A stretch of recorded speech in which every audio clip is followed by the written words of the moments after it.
It is August on 2011, and I'm making a driving video, and this is part 2 of the driving video.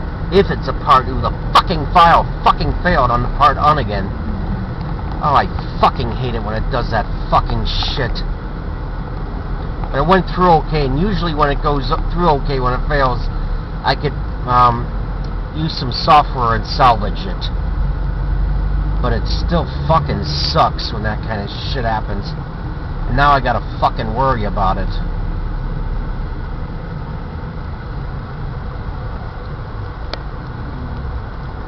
I don't know why it fucking did that bullshit. And I may split this up in parts anyway. The traffic is just awful today. It was a lot better on July Ave.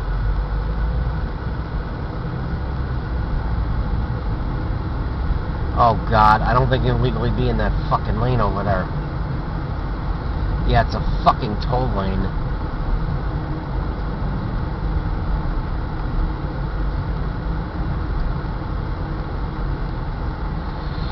Actually, even though I've been feeling dizzy since I woke up.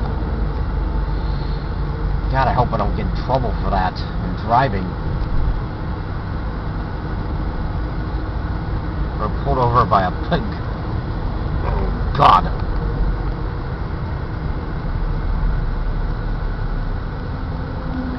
Yeah, this video is gonna have to be in parts because the traffic is so fucking bad. Oh my God, this traffic is shit.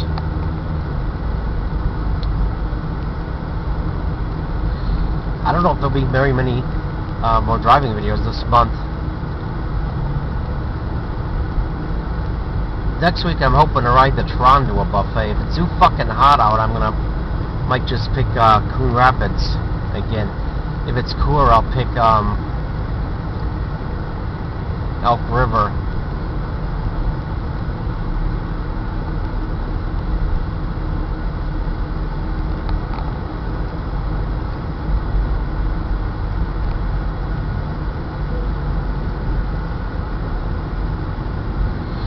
And I might go to another pizza ranch. I'm on my way to Pizza Ranch. And I just hope they're not as bad as Chick-fil-A. Because they claim about their Christianity and all this shit. If they could just... If they want to be a Christian, that's fine. But when they gotta fucking push their fucking hate-mongering fucking shit on everyone's fucking throat and use laws to oppress people and gay marriage and all this fucking bullshit, they're fucking scum. And there's a lot of people who support the rights of gay marriage who would identify themselves as Christian. You know, if they're modified and they open mind, I don't care as much if someone's a Christian.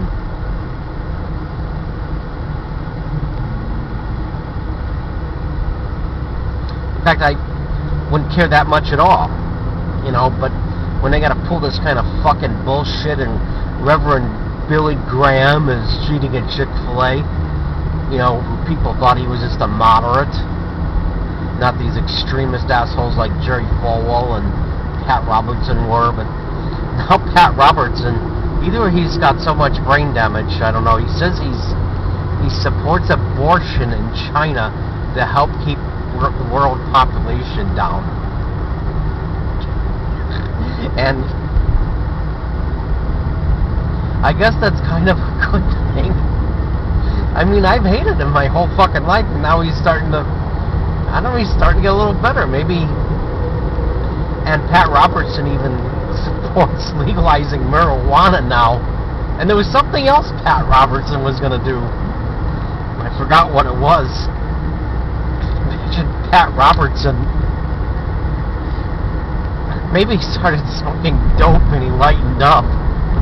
But then maybe he took too many Quaaludes and it caused him brain damage. Or maybe he's taking heroin. Who knows?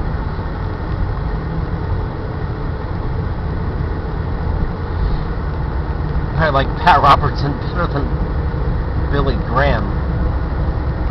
And people, and I don't know how long that fucker asshole was around. He's been around at least since the Antoniftas.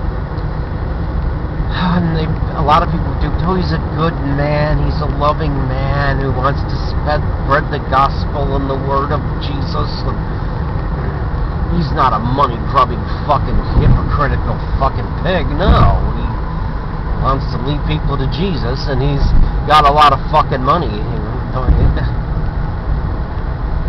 But I know that a lot of people are waking up to realize these fucking preachers, especially the real ultra-rich and famous ones, are scum. And how people are so stupid. There's still some people who are still giving money to Jim, what the fuck his name is, Jim Baker. These people are still supporting that fucking asshole. These people are really fucking stupid.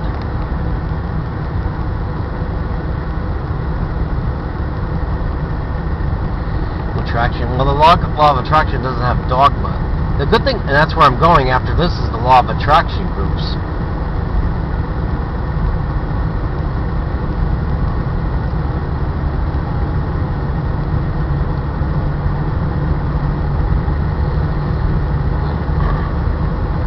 A lot of New Age churches has dogma. Well, the last time I went,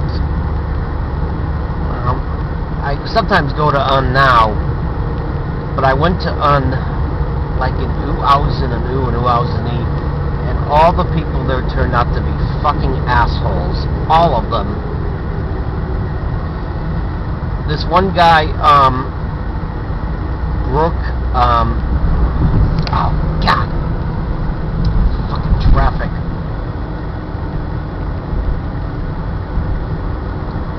Told me that my spoken words needs to be more, it can be funny, but it should be more positive.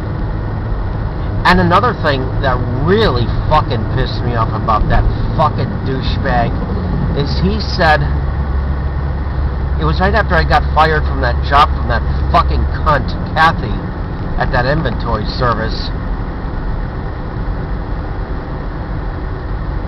And somehow he knew that, even though he wanted to know if I was working and everything. I said, no, I lost it. I was fired or some shit like that.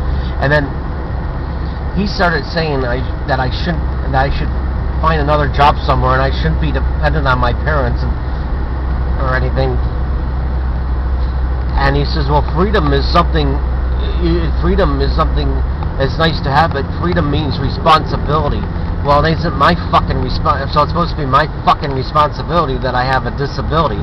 That fucking douchebag, that fucking prick, that fucking asshole. And another thing, was it any of his fucking business if I had to have my parents supporting me in any ways? It really wasn't any of his fucking business. I don't know if I told him. I don't remember telling him that. It really wasn't any of his fucking business. And if he was a real and this is also from psychic readings, allegedly, that he got. I tend to notice that people who do psychic readings have opinions that are actually very similar to their own opinions, for some reason.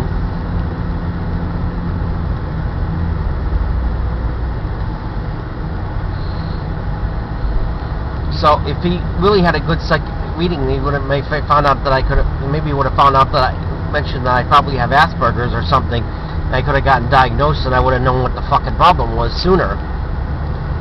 But he was too fucking self-righteous and fucking on a self-righteous fucking high horse. And then there was another guy there who had throat cancer, and he croaked. And I'm glad he's dead. He was a real fucking asshole, because I don't like the way he fucking treated me. And he had that funny talk because he had to have his vocal cords removed. And I had to take a piss, and he wouldn't give me any patience. And he said, he talked, because his voice was changed for that thing they got to use. He said, I want you out of the building now. I'm just glad he fucking croaked.